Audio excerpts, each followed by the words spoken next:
Bonjour les amis et bienvenue avec moi dans cette journée que je passe aujourd'hui en nature. Alors, la question, comment être mieux avec les autres? Question très importante. Vous me connaissez, je m'appelle Gérard Okari et j'accompagne à distance, si vous le voulez, toutes les personnes qui veulent justement être mieux avec les autres et être mieux dans leurs relations amoureuses.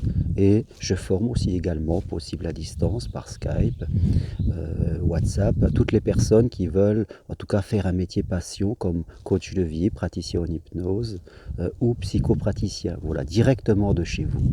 Si vous avez envie d'avoir des infos, écrivez-moi, je me ferai un plaisir de vous envoyer les programmes. Et si vous vraiment vous avez envie, le désir d'être mieux dans vos relations et dans vos amours, vraiment, c'est possible pour tout le monde. N'hésitez pas à m'écrire, on se fait un petit check-up ensemble, là, chez vous, pas besoin de sortir, et vous verrez qu'on peut trouver des solutions. Donc, comment être mieux avec les autres? Alors, je crois, 2 points, à aborder avant.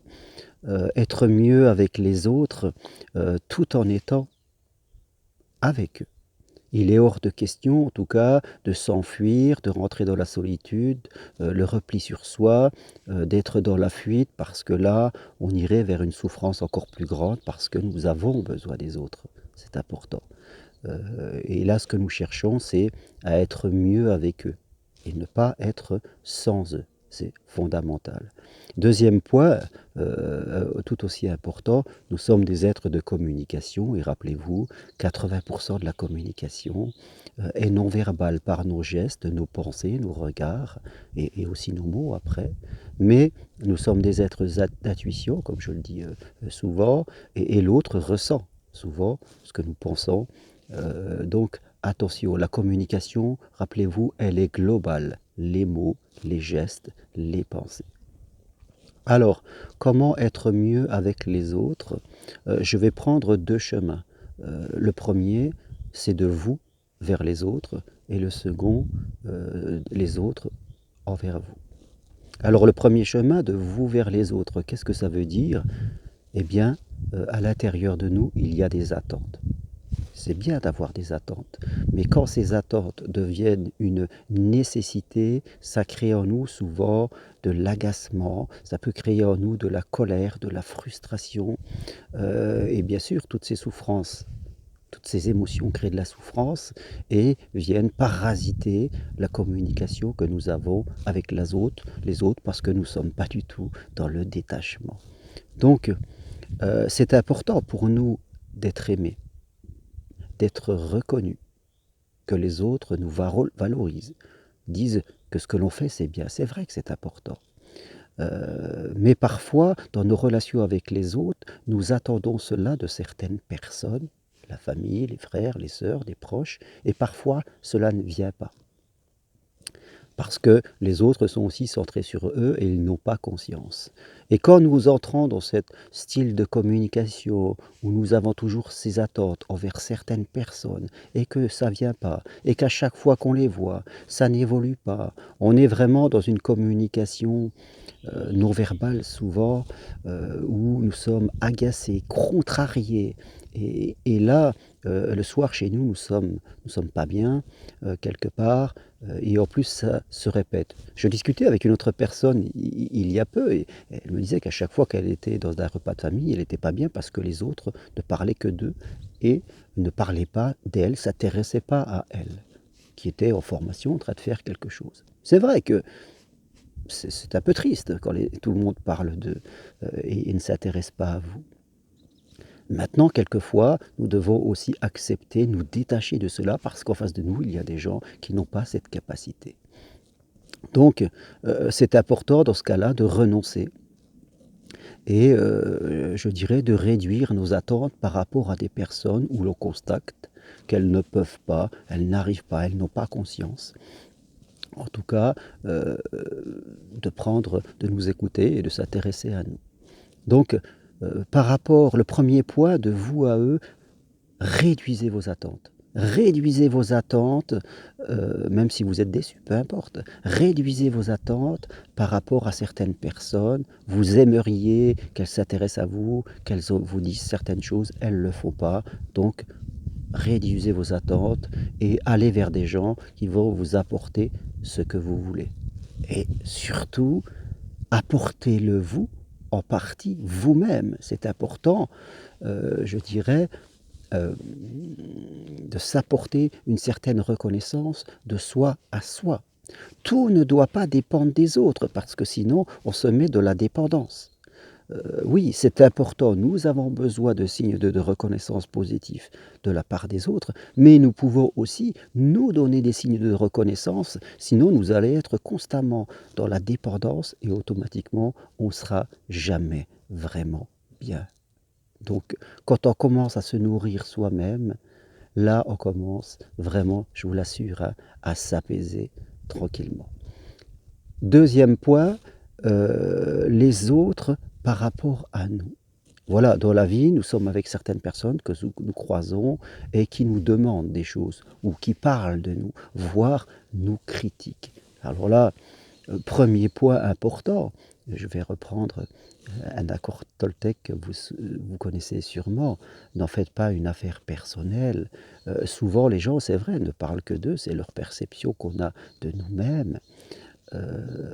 Les gens parlent au travers de leur regard. Et c'est important aussi, c'est pas facile, hein, c'est pas facile, mais de nous détacher aussi de ces critiques quelquefois, de ces jugements. Ça fait pas plaisir, c'est vrai. Maintenant, quand on commence à moins prendre ça personnellement, quand on commence à ne pas se laisser emporter dans des réactions, eh bien, on commence à être mieux. Si quelquefois vous croisez des gens qui ont tendance à vous critiquer, eh ben, ne répondez pas, laissez faire. Et si ce sont et ces personnes, demandez-vous pourquoi vous les voyez. Et si ce sont des gens de votre famille, quelquefois, eh bien, il faut avoir le courage de moins les voir, il faut avoir le courage de passer à côté, quelque part. On évolue en tout cas de ce côté-là. Les gens, quand ils nous critiquent, ne le prenez pas personnellement. Voilà. Ça peut être une déception, ça peut être un petit agacement, mais sachez réduire et ne vous laissez pas emporter dans des conflits.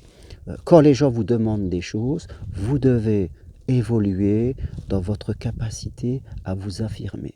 Bien sûr, quelquefois, on peut dire oui alors que l'on pense non sur des trucs de moindre importance, mais vous devez apprendre à vous respecter. Et parfois, quand les autres vous demandent des choses où vraiment vous voulez dire non, il faut apprendre gentiment, calmement à dire non d'une certaine façon. Et là, j'ai développé une petite technique très simple, mais rappelez-vous, les choses les plus simples fonctionnent le mieux. Vous validez la personne, écoute, je t'ai entendu, je t'ai compris. Maintenant, pour moi aujourd'hui, ça sera non pour X raison. Voilà, on commence toujours par valider la personne comme quoi on l'a entendu, on l'a compris, et on dit ce qu'on pense, gentiment, calmement. Évitez, comme le font beaucoup, d'attendre, de dire oui alors que vous pensez non plusieurs fois, jusqu'au moment où vous allez péter un câble et vous allez mal communiquer, personne ne va le comprendre, on va vous critiquer. Donc, se libérer des autres, être plus apaisé, je le rappelle, ça passe vraiment par ces deux voies. Et si vraiment vous y travaillez, croyez-moi que vous allez avoir un vrai apaisement. Réduisez vos attentes par rapport aux autres et à certaines personnes. Euh, J'en parlais, tiens, quelque chose qui me revient. euh, je parlais avec une personne qui était coach aussi, après une formation, et qui, bien sûr, avait ce besoin d'être reconnu, ce besoin d'être reconnu. Et quand on a dans ce besoin d'être reconnu trop, trop fort, les autres ont tendance à nous rejeter, à nous dire ce qui nous agace. Et je lui ai dit que quelquefois dans la vie, il faut apprendre à être personne, c'est-à-dire ne rien attendre. Je suis personne, je suis juste moi, simplement moi. Je n'ai pas comme ambition de changer le monde, j'attends rien des autres, mais je suis moi. Et quand on commence à entrer dans cet état émotionnel, les autres le ressentent. Et on est clair, on n'entend rien. Donc, les autres, ils peuvent dire ce qu'ils veulent, ils peuvent nous critiquer, peu importe, ça nous passe au-dessus de la tête. Et là, on commence à avoir de vraies relations avec les autres. Tout d'un coup, ils nous donnent des signes de reconnaissance parce qu'on ne les attend pas, parce qu'on est détaché de ça. Et c'est cet état de détachement qui nous permet vraiment d'être authentiques. Et les autres ressentent cette authenticité. Et du coup, ils sont intéressés par nous. Donc, vraiment, vraiment, si vous voulez être mieux avec les autres et détaché de tout ça, qui nous pourrit la tête, il faut le dire la vérité, apprendre à réduire vos attentes, à apprendre à accepter l'idée que vous êtes vous-même et que vous n'avez pas besoin qu'on vous mette sur un piédestal, quand vous dites que vous êtes le plus beau, la meilleure. Et puis si les autres vous critiquent, disent des choses, ben ça vous appartient, ça leur appartient plutôt, et tout le monde ne sera pas comme ça. Et quand les gens sont tyrans, que ça vous touche pas. Parce qu'à un moment, ils sont tyrans émotionnellement, que ça vous touche pas, que ça passe au-dessus de la tête. À un moment, ça va se calmer, ils ne le feront plus. Parce que si on sent qu'on est agacé, bien sûr, on a tendance à remettre une pièce de la machine. Vous voyez ce que c'est? Voilà, alors réécoutez cette vidéo, et là, il faut travailler sur vous-même, sur vos blessures de l'enfance, sur vos attentes, et sur votre manière de communiquer, de percevoir ce que disent les autres. Et là, je peux vous assurer que vous allez être mieux avec les autres. Voilà, je vais continuer ma petite balade. Je vous dis à très bientôt. Si vous aimez cette vidéo, appuyez sur j'aime. Faites connaître ma petite chaîne, je dirais. Je ne suis pas un youtubeur, mais j'aime bien partager des choses avec vous. Et si vous avez envie d'avoir des infos sur mes formations, allez sur mon site, jarmarocari.com. Et si vous voulez qu'on parle de votre vie amoureuse et de vos relations avec les autres, appelez-moi, je me ferai un plaisir de faire un bout de chemin avec vous. Allez, au revoir et merci.